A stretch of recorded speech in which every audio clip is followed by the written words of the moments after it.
From KPFK in Los Angeles, California, Valley Free Radio in Florence, Massachusetts, WNUC in Detroit, and BikeTalk.org worldwide, this is Bike Talk. Bike Talk. Welcome to Bike Talk. I'm Taylor Nichols. And I'm Nick Richard. Hey, Nick. You know, there's this east-west street near my house that we've talked about before, Willoughby Avenue. It has a lot of stop signs on it, and I love riding my bike on it during rush hour because the cars bunch up at every single stop sign, and I zip by all of them. But occasionally, when the street is wide open, a car will, or a driver, I should say, will yell at me something along the lines of, "Hey, you're in the way." It just occurred to me lately, I'm not in the way. The cars are in the way, especially on a street like that. You know what I mean? Yeah. Isn't that one of the bike streets? It is. And it was supposed to be a real bike thoroughfare, but a couple of noisy neighbors, NIMBYs, complained. And granted, it was only a pilot program at the beginning, but they complained and they took out all of the bike infrastructure, a roundabout, chicanes, things like that. So cars won. Except really, they lose. When they win, they lose. It just made me think. I also did a lot of riding over the weekend, and not only cars are in the way, but car infrastructure is in the way. I got stuck behind some highways. I had to go way out of my way to go around the highways, to go around the off and on ramps. It's like crazy, you know what I mean? I do. Wait, you got stuck by a on-ramp? I try to stay off streets that have a big on or off ramp because those are difficult to cross. You know, the cars are going pretty fast, or they're anxious to get on the highway and they're going pretty fast. And so in a city like Los Angeles, when you're trying to go from one neighborhood to the next, sometimes you have to go way out of your way because you can't cross the freeway. You don't have that problem in Western Mass, I guess. We have other problems, like nobody expects to see you. Right, which is also a problem. But on Friday, you know, Critical Mass is the last Friday of every month. And so I did the Critical Mass this month for February. And that's one of the great times when cars aren't in your way. We just take over the street. We just own the road. You know what I mean? Yeah, Critical Mass. And this Critical Mass in Los Angeles was also a memorial ride for Regan Cole Graham. And I talked about her on the show a couple of weeks ago. She was hit by a car. She was pregnant, riding with her husband and two other children, and she was hit by a car and killed. And it just breaks your heart. So the Critical Mass ride was even more important this last week. So I'm now with Damian Kevitt, who is, of course, the founder of SAFE, Streets Are For Everyone, and the executive director. Damian, you sponsored the memorial for Regan Cole Graham. And I wonder where the idea came from to marry it with the Critical Mass ride and how that worked, because I think Critical Mass is often a celebration. And I guess a memorial is also a celebration. So one of the things that Streets Are For Everyone does is we do victim support services. So we help people who have been injured or loved ones people who've lost loved ones. And we reached out to the family of Regan. By the way, I was corrected myself. It's Regan. Regan. Okay. Thank you. I didn't know that. Yeah. And her daughter, Ophelia, right, who was also killed. We reached out to the family. We ended up doing 2 ghost bikes, one of them for Regan specifically, and then a little baby ghost bike for Ophelia. And we did a smaller sort of ceremony with friends and family and local community members. But LA Critical Mass, Lisa Lundy, who's the head of LA Critical Mass, she was there. And she's like, look, we're doing a ride next Friday.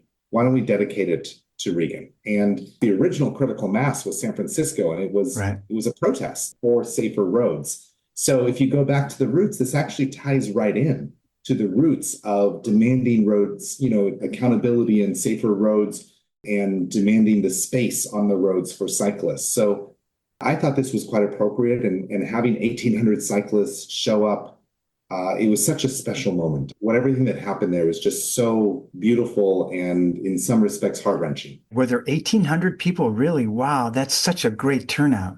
Yeah, it was quite a ride. That's what I was reported. I didn't actually count all of them. So if I'm off on that, please don't blame me. But Channel 7 news copter was overhead and was filming it along the route there, and Channel 2 as well. And yeah, it had a lot of cyclists there, and we did a whole moment, only about 10 or 15 minutes long, but it was just very special. Yeah. But I wonder if you could talk a little bit about who spoke and what they said. Lisa, the head of LA Critical Mass, opened up the memorial and turned it over to Jeff Cole, which is Regan's father. He's just a wonderful person. He's retired U.S. Marine Corps. He spoke just about what this meant to him, to the family, about what happened to the family as a result of this, and who Regan was. Right. And said a few words about Regan. And Ophelia was actually named after the Lumineers song, Ophelia.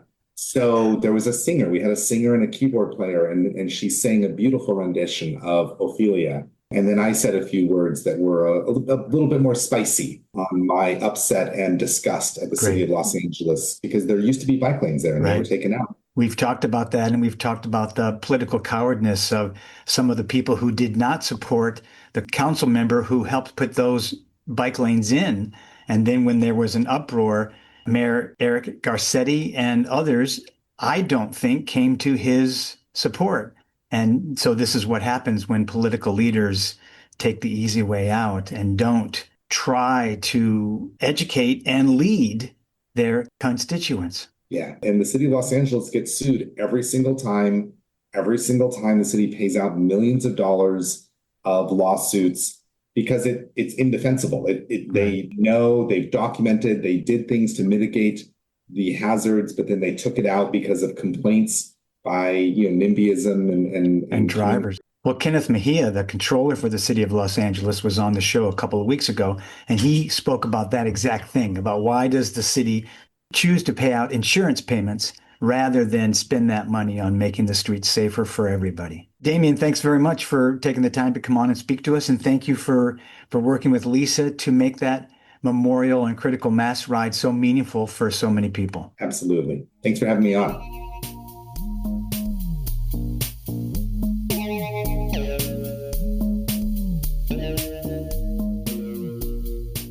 While we're talking about how life is made harder because of cars, people are killed, you can't just go where you want to go on a bike. There's also something that's glaringly obvious, which is the fact that our global politics are controlled by who's got oil and who can control the oil. And now we're in another war for oil. You know, Bill McKibben, who's an environmentalist and started 350.org, which is a climate action group. I was reading on an email from Bill that, Iran, it's one of the largest oil and gas producers in the world. And in order to survive in this world where we're dependent on controlling the oil by whatever means necessary, right? Bill wrote, as the rest of us imagine rebuilding a world that might actually work for its inhabitants, we have a few humble but powerful tools: the solar panel, the windmill, the battery, that make it easier to imagine something other than our current nightmare. Wow. And I would say let's add the bike to that. Absolutely. Yeah. And I love the fact that he mentioned battery, because that brings up what we're going to talk about later in the show about e-bikes and how that can be a big game changer for hopefully global politics, because apparently the oil in Venezuela wasn't enough. And Trump felt like we needed to go after Iran's oil also. Yeah, I mean, e-bikes displace more need for oil than EVs around the world. Right. You have a good interview coming up with someone who rode across America. Simon Parker is an English travel writer, and he rode across the country right before the 24 election. It's a great interview. It's at the end of the show, but Simon is really wonderful. We're going to play it in two parts, this week and also next week. All right. Well, let's start with Charlie's news. But first, I want to say, give us a positive review on Apple Podcasts, Spotify, and we'll send you stickers if you send us your review. Here's Charlie's news. Charlie. Hey, it's Charlie with the week's news. From Families for Safe Streets on Instagram, the Maryland State House of Representatives passed Bill BH 107, aka its Stop Super Speeders bill. If you go to their link tree on Instagram, you can find a webpage where you can fill out some information and quickly and easily send a message about the bill to your representative. The bill implements intelligent speed assistance, quote, for the most dangerous repeat speeders. If you live in Maryland, reach out to your legislator now. From Jefferson Public Radio in Oregon, California Assemblymember Rebecca Bauer-Kahan is proposing a bill that would require owners of Class 2 and 3 e-bikes to get registered with the DMV and display a license plate. This includes bikes that can reach 20 miles per hour or faster. Some researchers and advocates argue that the data Bauer-Kahan is citing is misleading and lumps together e-bikes with e-motos. Some also say that the registration would do little to improve the safety of all stakeholders, and infrastructure changes would be more helpful. From cycling industry news, roughly 3 in 4 people aged 16 to 30 in Wales support street redesign to make it safer for cyclists and pedestrians, according to a study commissioned by Cycling UK. 58% of all Welsh people surveyed supported the idea as well. And that same group of younger people surveyed, 60% agreed with Cycling UK's proposition that 10% of the total transportation budget should be put toward active travel. Some more news coming out of Australia from Bicycle Network. Queensland may soon take advantage of dormant train tracks to create cycling infrastructure. There are some 4,000 kilometers of deactivated rail corridors from the sugarcane industry in regional Queensland. The first project is likely to be a 20-kilometer path from Port Douglas to Mossman, two popular tourism destinations, and it is on track to receive a grant for 50-50 funding.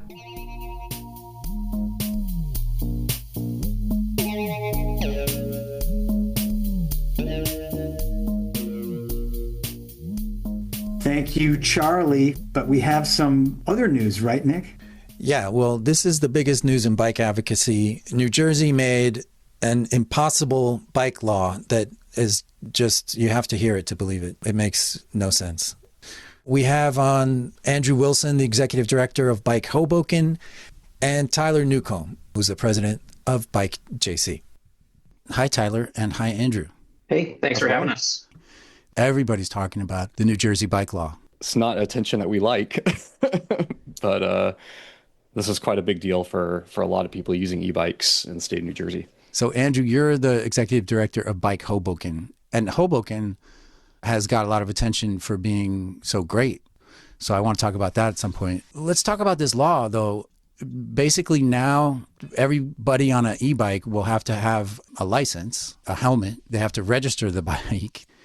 And just being on a bike is going to be a reason to get pulled over now. Yeah, there are a lot of issues with this new law. I guess just to take a really high level overview of what happened, we've already had restrictions on Class 3 e-bikes. So they've been called motorized bicycles for the past, I think since 2019. And those already required registration, insurance.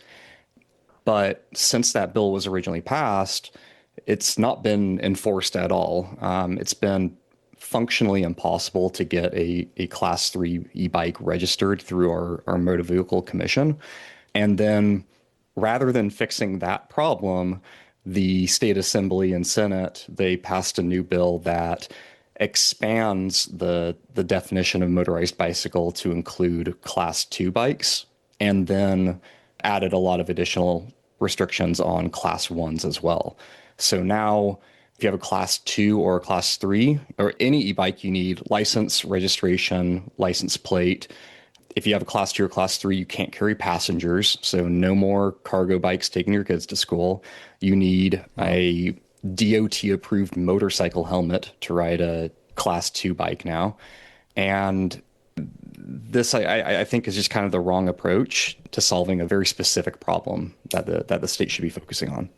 So no more e-cargo bikes. All the social media I see of parents enjoying taking their kids to school, and that's illegal. For Class 2, so if you have, a bunch bike, for example, any bike that goes over 20 miles an hour or has a throttle, you can no longer, carry any passengers on that. You would need a Class 1 only.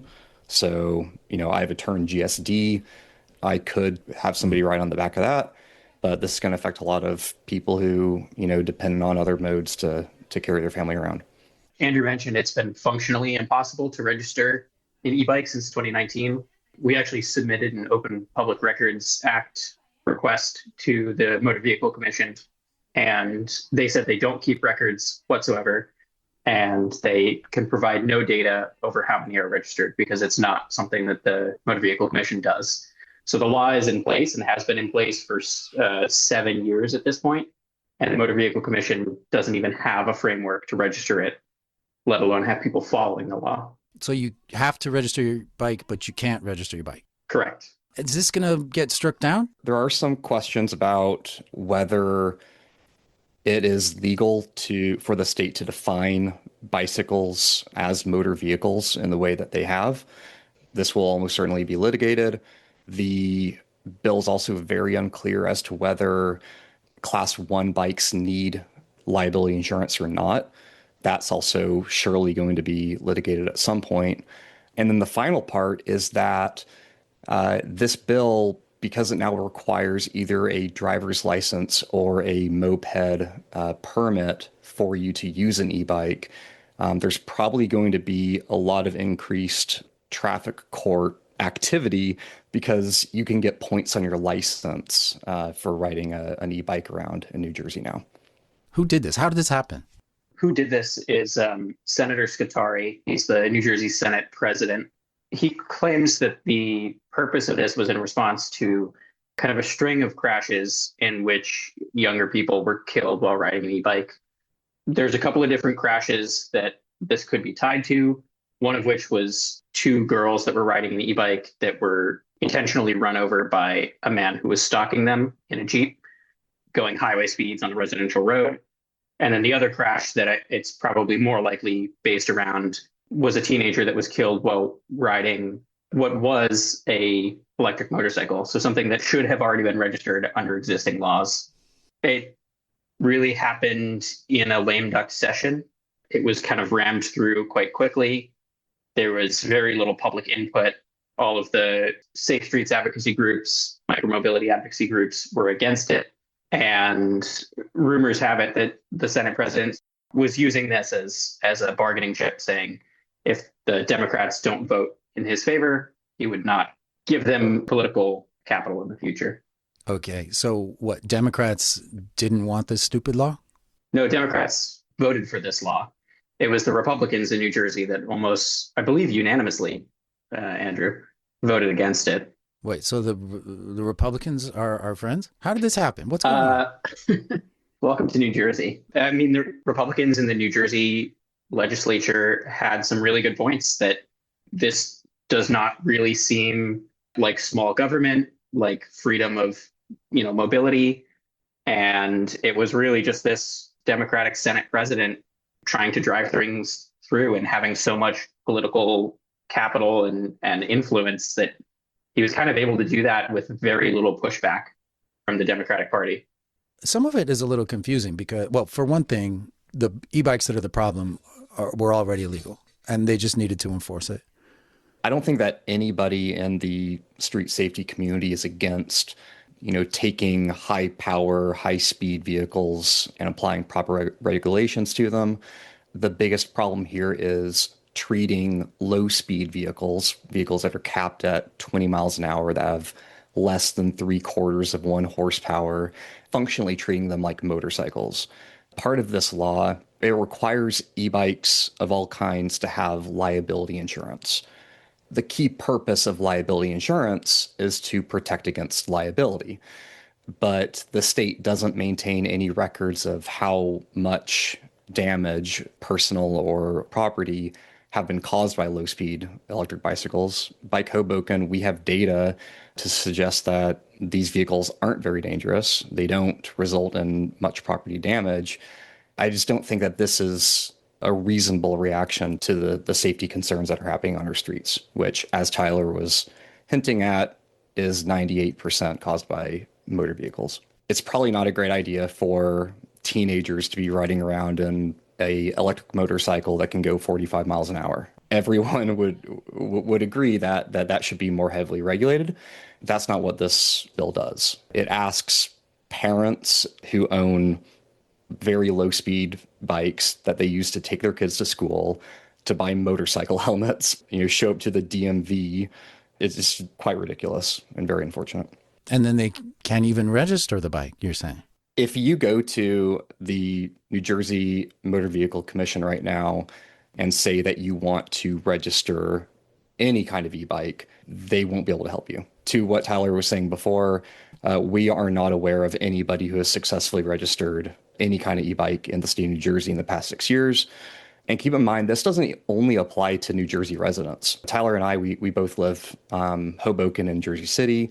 That's in this New York tri-state area where we have a lot of people who are traveling across state lines, a lot of New Yorkers, people in Philly. They deal with a lot of cross interstate traffic as well for cyclists. If you live in New York, this law applies to you too. You need to register your bike somehow.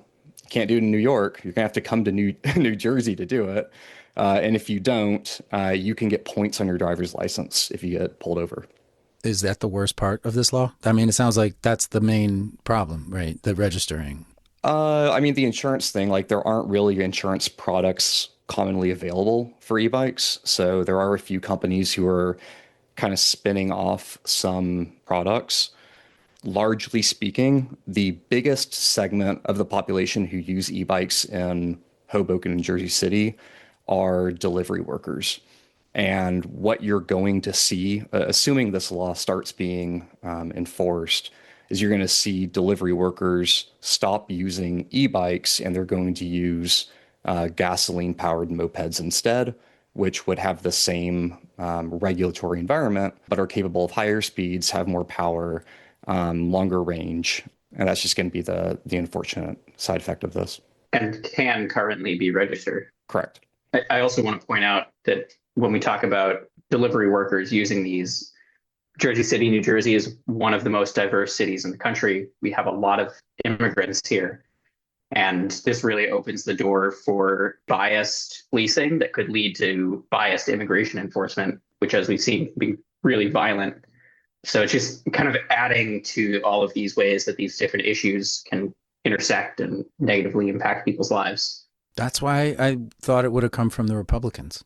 So maybe we can talk about how we can fix this, what could be done. Like we were talking about earlier, there is agreement that higher speed vehicles deserve a higher level of regulation. Bikes, mopeds, electric motorcycles, whatever category you want to use, that are capable of higher speeds and higher powers, those should be registered. Some level of insurance requirement might be reasonable for that. If you want to travel at a higher speed, some higher regulation is reasonable. That we would be in total support of.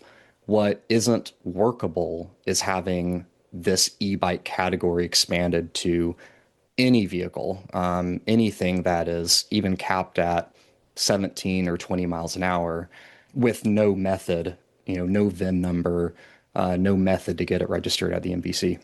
What are Bike JC and what are Bike Hoboken looking at doing about this? I mean, this is where you leap into action, right? We are 501c3s, so we are somewhat limited in, any sort of direct action that we can take, but we are mainly informing people who live in our communities how they can comply with these laws, teaching them about what these new laws mean, what they need to do in order to comply with these laws. That's the majority of what we can do. There is a little bit of space for the law to be tweaked in its implementation. And so we're just trying to meet with legislators and kind of understand what was actually the goal here, and is there a better way to achieve it? For example, not allowing passengers on e-bikes. The goal there was like teenagers should not be riding on the handlebars of someone else's e-motorcycle that's going 40 miles an hour. No one is objecting to that. When we talked to these legislators, a lot of them were not aware that e-cargo bikes were a thing, that kids are taken to school in a Bakfiets, which has a foam box on the front to protect them, or on the back of a bike that is specifically designed to hold the load of a larger child. So perhaps with implementation, we can kind of alleviate some of those more bizarre nuances of the law, but even at that, there's still issues. This is spreading. So I believe that California has been working up something similar to this. other states are looking to this as a potential model going forward. And so if this is something that you don't want to see happen in your state, I would highly recommend keeping your eye on this and telling your legislators what it is or isn't that you want to see in your state. Yeah, this really negatively impacts everyone. Like Andrew was saying earlier, it opens the door to, well, if I have to get a registration for an e-bike, I might as well use a moped. If I have to get a registration for an e-bike, I might as well use a car. The streets are going to get more dangerous with higher speed vehicles. They might get more congested with people who are going to be driving cars or in the car lane as opposed to using the bike lane network. And it's going to lead to longer lines to the DMV. People are going to have to go and get registered and get licensed. And it's going to put excess strain on our motor vehicle emission system if they can even get there in the first place. Thanks for coming on and telling me about this terrible law. Andrew Wilson, Executive Director of Bike Hoboken. I want to talk to you about the Hoboken Miracle at some time. Do they call it the Hoboken Miracle? You can. Sounds good to me. There's a lot of talk about what Hoboken's done.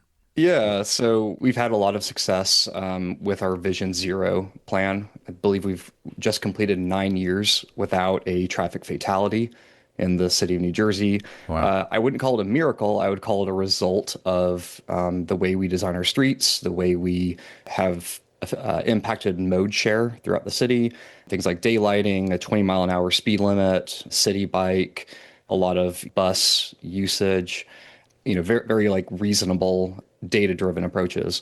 It's been a huge success. People were always very reluctant to see some of the changes that were initially implemented, such as the daylighting of intersections. But as time has gone on, it's almost unimaginable for us to go back to how things were back in 2016 before this was started and make our community less safe. So yeah, it's something we're very proud of. You should come visit and we'll give you a tour of some of these things.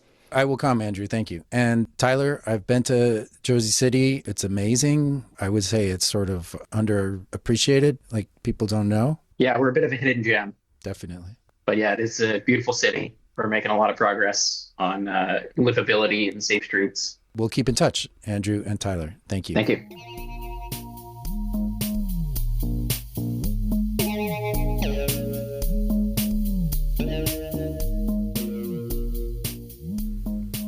It scares you. This is a reactionary law. Yeah, and they mentioned that it might spread.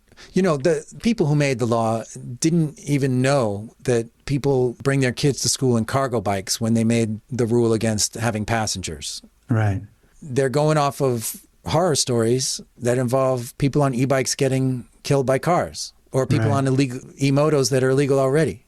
We have Kendra Ramsey, the Executive Director of Calbike, to talk about a bill that Calbike is co-sponsoring, SB 1167, to clarify the e-bike definitions and stop deceptive marketing of e-motos to try to get ahead of it. Great. Yeah, to get out in front of this issue. Right on. So here's Kendra Ramsey.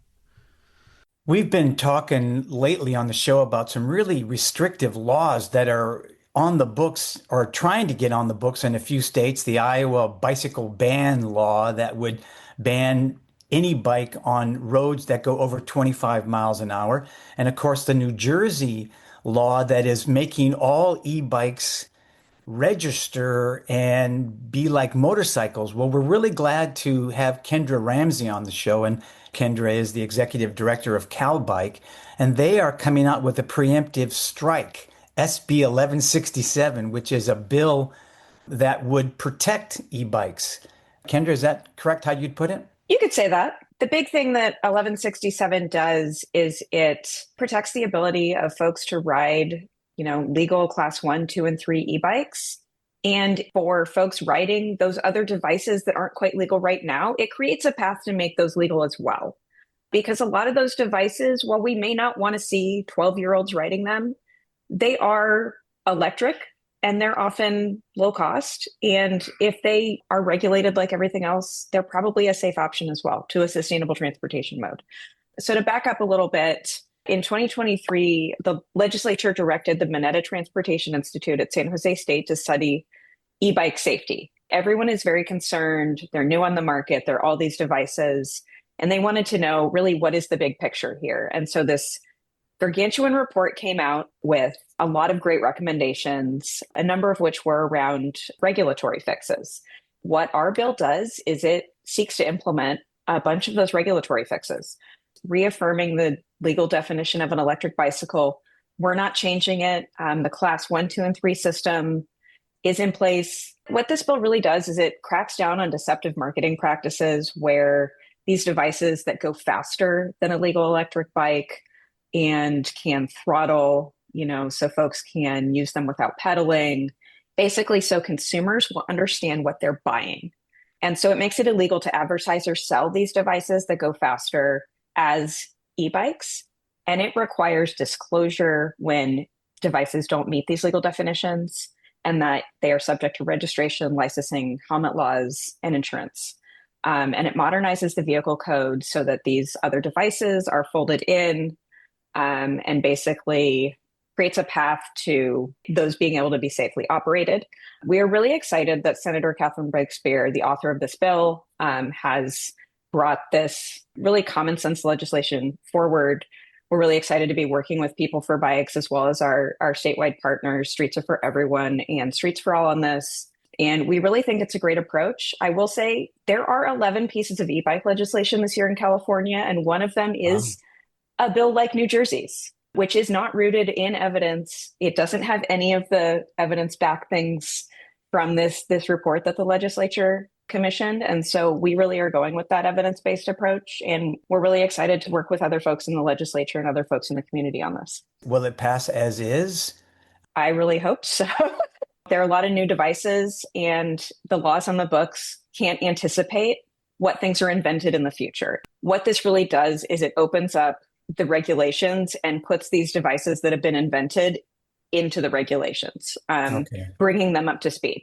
Because this is something that I think is really important, and hopefully it's a bill that can be replicated in other states. I'm really glad to see that you're not demonizing e-motos, because I do think you're right. As long as they are registered and licensed, they have a place in our modern society of how to get around town.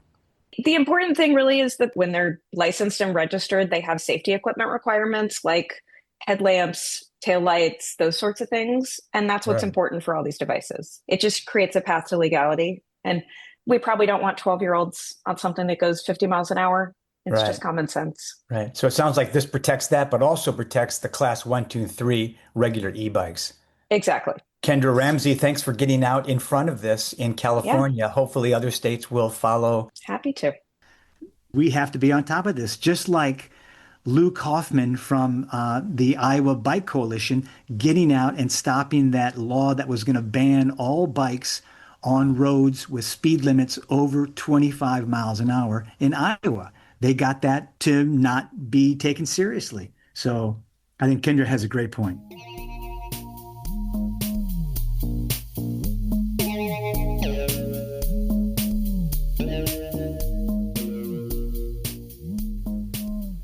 Nick, I'm afraid that after hearing about New Jersey and the law that's on the books there, and from Kendra about the law that she would like to pass to preemptively keep those kinds of laws happening in California, I think we're in this state of confusion. We're starting to make laws without really understanding everything. If it looks like a bike and pedals like a bike, is it a bike?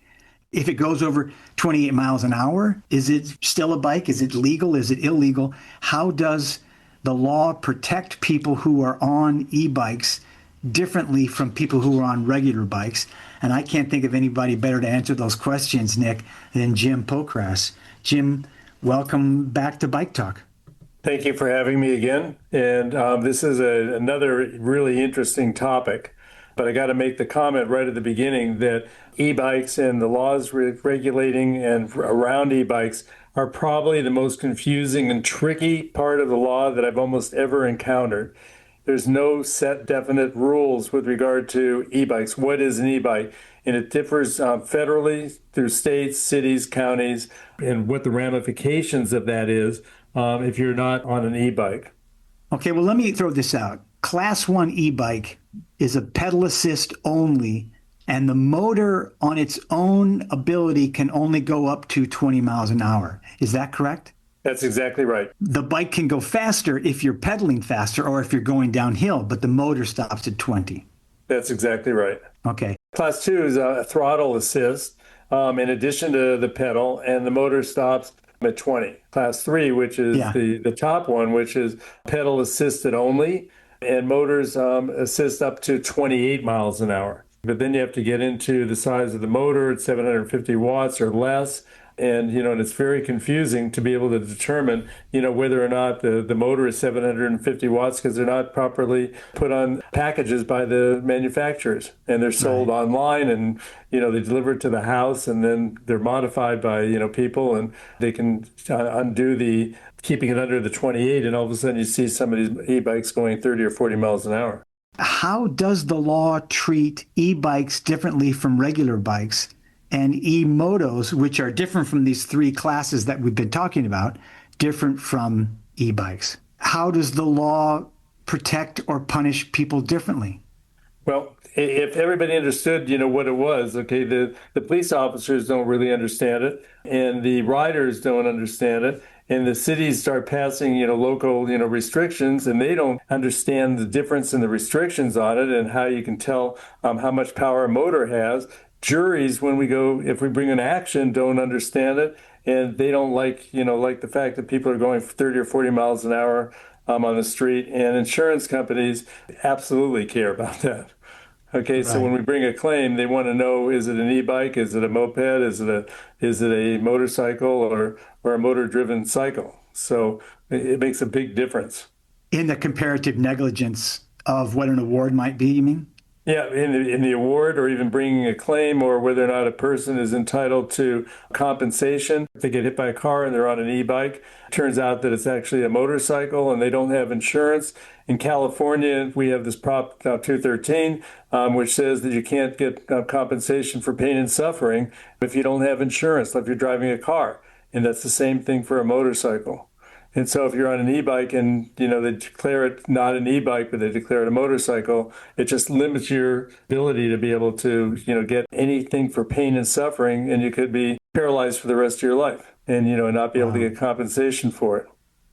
So it really matters for you as the lawyer for either someone who is a victim of a traffic violence or someone who causes traffic violence based on the kind of e-bike or e-moto they are riding. That's exactly right. I have one other thing. If you're on a bicycle and you hit somebody, you're covered under your automobile insurance, okay, for, injuring somebody else. If you hit them on the sidewalk or in a crosswalk or something like that. If it turns out that it was a motorcycle and you had to have separate insurance and a proper license for a motorcycle, it could have you personally responsible for injuring somebody else, and you thought you were covered under your automobile policy. So I think the takeaway is know what you're thinking about buying, or know what you're buying and know what you're riding. Is it a class 1, class 2, class 3 e-bike, or is it an e-moto? Even is it an e-motorcycle like you'd said earlier? I would say the first thing on your checklist is know whether your bike is legal as an e-bike. And then you have to know what your bike is capable of doing and making sure that if you do some modification to it, that you haven't taken it out of the e-bike classification and made it into a motorcycle or a moped or something in between. Well, Jim Pocrass, this is an ongoing conversation. We will talk to you again, I know, about how the law protects and affects e-bikes. And as we talk to more people around the country about what kind of laws are coming out there, and I think we've all said, it looks like they're throwing the baby out with the bathwater. And I think that's such a perfect way to talk about it. So Jim Pocrass, thanks very much for your help, and we'll talk to you again, I know. Well, thank you very much. And my final word is that when you're riding an e-bike, just check the local rules in your city and in your state and to make sure that you're legal. Thanks, Jim. Jim Pocrass of Pocrass and De Los Reyes. And like I said, this is an ongoing conversation. I'm sure we will have Jim back and others back. In fact, next week, we're going to talk to some people about how the New Jersey law might affect them in New York and also again here in California.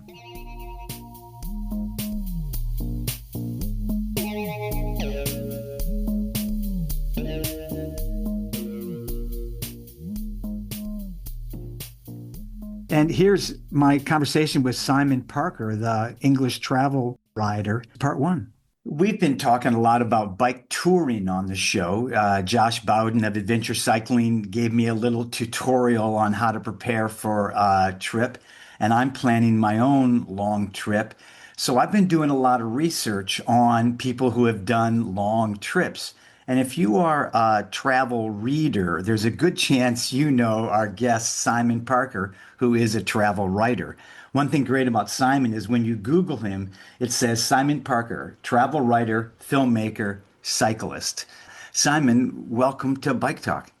Thank you so much for having me on. I am fascinated to hear about what you have planned and your own sort of journeys around, because, I have been lucky enough to cycle coast to coast across the United States twice. Right. And I have absolutely adored every single moment of it.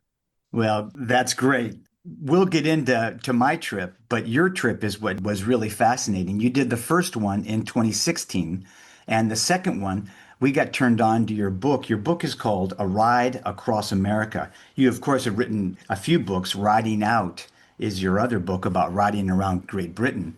But in your book written in 2024, it was right on the verge of the 24 election between Joe Biden and Trump. And what was fascinating to me about your book is it wasn't really so much a book about the ride. It was a book about the people. You just met such great people starting in the very Northwest, Seattle, Washington. You were even further west than Seattle, and you ended up in the Florida Keys. And I wonder if you could talk a little bit about what inspired you to write about the people and then some of the people even. Of course. So the idea for this book, A Ride Across America, a 4,000-mile adventure through the small towns and big issues of the USA, really started in 2016. So in 2016, I sailed and cycled halfway around the world for a BBC documentary. And it involved sailing across the Pacific, cycling across America, and then sailing across the Atlantic. And I quickly learned that I absolutely hated sailing. I was not cut out for being the center of the ocean whatsoever. Right. However, Ride Across America in May, June 2016 became one of the most influential moments of my life, really. And as if luck would have it, it was in the lead up to the 2016 election in which Donald Trump was ultimately first elected to the White House. And what I realized was that although I was on this long form journey across America, what was really fascinating was just being on the side of the road and chatting to people at random about everything that was going on in American society. And over the course of the next 6 or 7 years, it really started playing on my mind that this raid for the BBC hadn't properly covered all of those interesting talking points that I dug up. So in 2023, basically a year before the election, I decided to go out there to do it all again. And the whole idea is to move very, very slowly across the United States. And I met hundreds of people from every walk of life, people from way on the left and people way on the right, and fascinatingly, lots of people in between. Because I think as a travel journalist, it's very rare that the people in the middle often get their voices heard. And I met all sorts of wonderful people.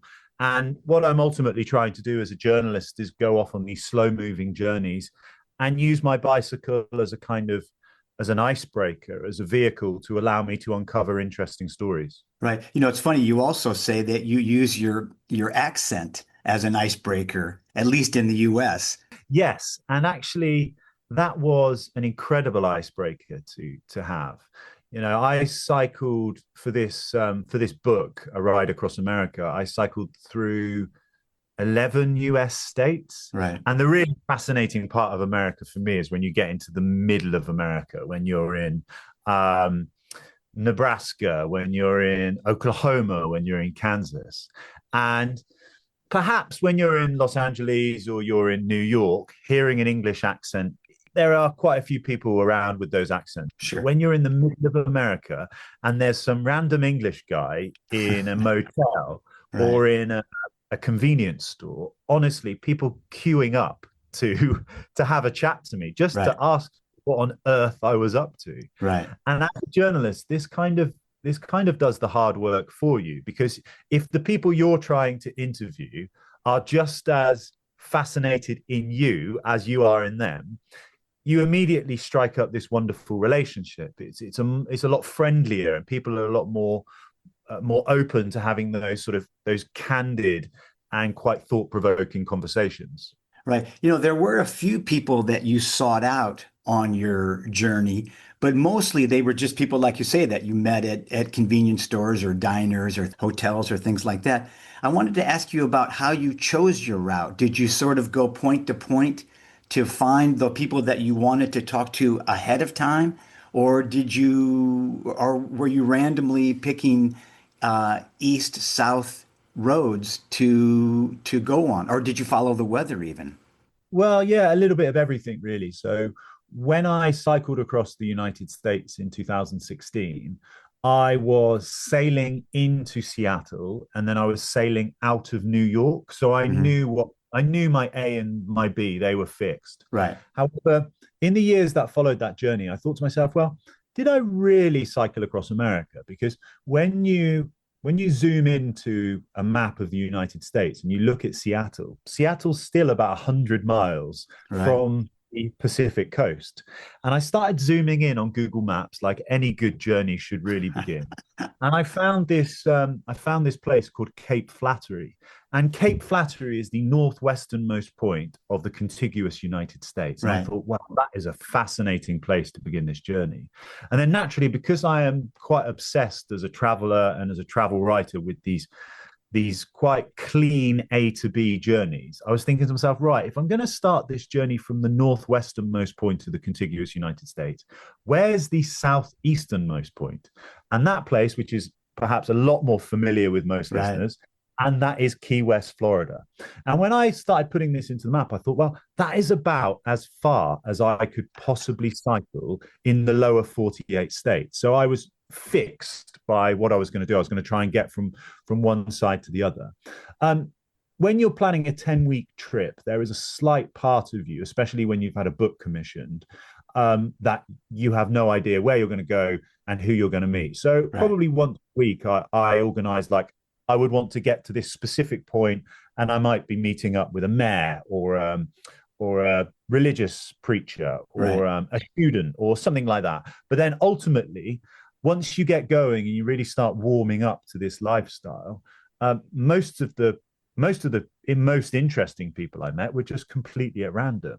And the thing I loved about traveling in the United States as a journalist, and this is something which I talk about quite a lot in the book, is freedom of speech, and how much I think freedom of speech is hardwired not only into the American Constitution, but just into the American sense of self, to such an extent that I spoke to hundreds of people on my journey across America, and not a single person told me they didn't want to talk to me. And I have reported for the BBC, the Sunday Times, the Telegraph, Amazon Prime, all over the world. Right. Lots of different countries. It's not uncommon for people to find out that you're a journalist and politely, or sometimes impolitely, decline to want to speak to you. And that is completely their right, completely their prerogative. Best thing about doing journalism in America is people, they have this wonderful freedom of speech and they want to tell you their opinions. And I met all sorts of interesting people who just spoke in these wonderful, zingy sound bites, which is exactly what I want as a journalist. Right. I hear you say that moves me. And I worry and I fear that maybe that's changing a little bit in the United States. Are you seeing any of that, of the government overreach or anything like that on the trip? Or was this all enough sort of what's going on in the moment in America? Because we've been talking a lot about Minneapolis and the killing of Alex Preddy and things like that. I think perhaps people are becoming a bit warier of how they present themselves on things like social media, because there is a large discussion about freedom of speech, what you can and can't say, from both sides, the left and the right. But I think what I really try and convey in my journalism, and I really try and convey in this book, is that irrespective of people that you might fundamentally disagree with, we're lacking in modern society the ability to just sit down and have a cup of coffee or a beer or a glass of wine. Yeah, I would add a beer for you, because you've had a fair amount of beers on your trip across the country. I found loads of interesting people in breweries or bars, or being invited into people's homes for a beer or whatever. And, you know, it's a wonderful icebreaker. But actually, when you sit down with someone you might disagree with, you also start to bond on a very human level as well.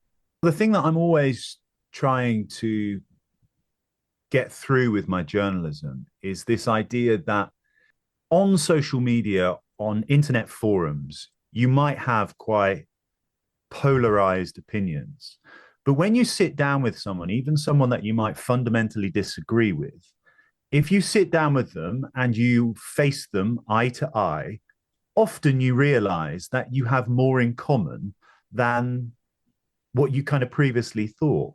And what I found, however, was that so many people had become quite disillusioned with the discussions around politics. A lot of people had told me that they couldn't speak to some of their relatives, their father or uncle or their sister, about things, because they disagreed so much about the state of modern America that they just didn't talk about those things anymore for fear of confrontation, for fear of conflict.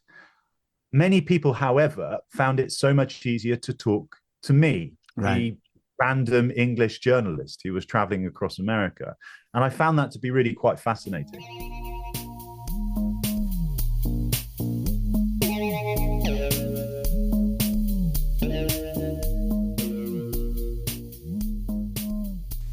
Simon has some great stories and some great advice for people that are thinking about long rides, about how to deal with dogs and guns when you ride across America. So part 2 of Simon's interview will be next week. Simon mentions that people opened up to him, and I'm sure people open up to him because he's not from this country and because of his personality. But I've heard this before from people who do cross-country bike rides, that people open up to people on bikes. Because, you know, biking is a friendly thing. Yeah. I like what you said earlier, Nick. I'm going to just throw it in. You said there's 2 groups of people. There's bike people and anti-car people. And here on Bike Talk, we're both. You can be more than one thing. Right. Good show. Yep. We want to thank Tyler Newcomb and Andrew Wilson. We want to thank Kendra Ramsey, Jim Pocrass, and Simon Parker. And of course, we want to thank our regulars, Julie Richard, Josh Hagland, Amy Ziering, Lindsay Sturman, Stacy Randecker, Charlie Lighthizer, and Kevin Burton. Yes. Rather than the quote, we'll do a bike poem. How's that? Let's do it. This is from Kevin Grishcott. And the poem is titled, I Ride. I ride for a moment.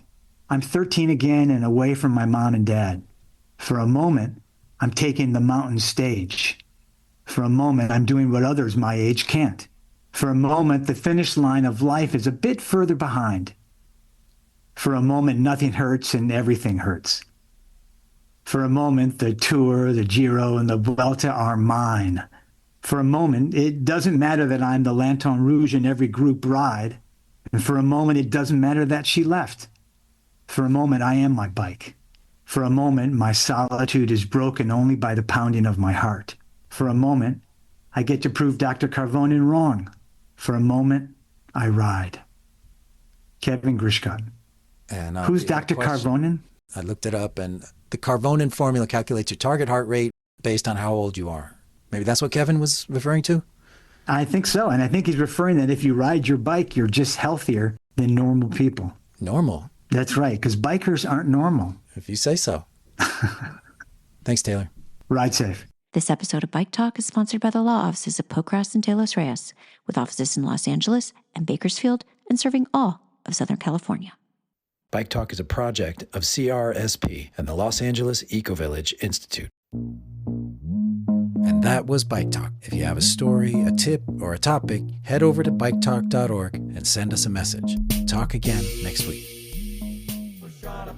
Push on a pedal, get your heart started. Push on a pedal, push it down and up again. Push on a pedal, get your heart started. Push on a pedal, push it down and up again. Get on your bike, sit on the seat, push your feet on the pedal, and ride it all around, ride it all around. Get on your bike, sit on the seat, put your feet on the pedals, and ride it all around, ride it all around.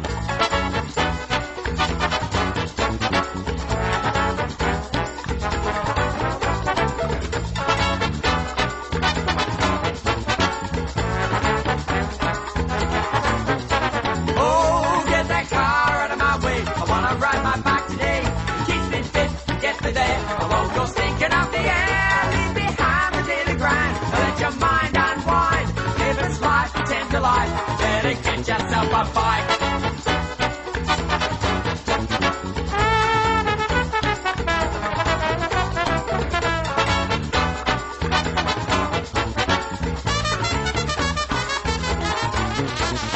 Get on your bike, sit on the seat, put your feet on the pedal, and ride it all around, ride it all around. Get on your bike, sit on the seat, put your feet on the pedal, and ride it all around, ride it all around. Get that car out of my way, I wanna ride my bike today. It keeps me fit, get me there, I won't go stinking up the air. Leave behind the daily grind, let your mind unwind. Live its life, pretend to life, better get yourself a bike.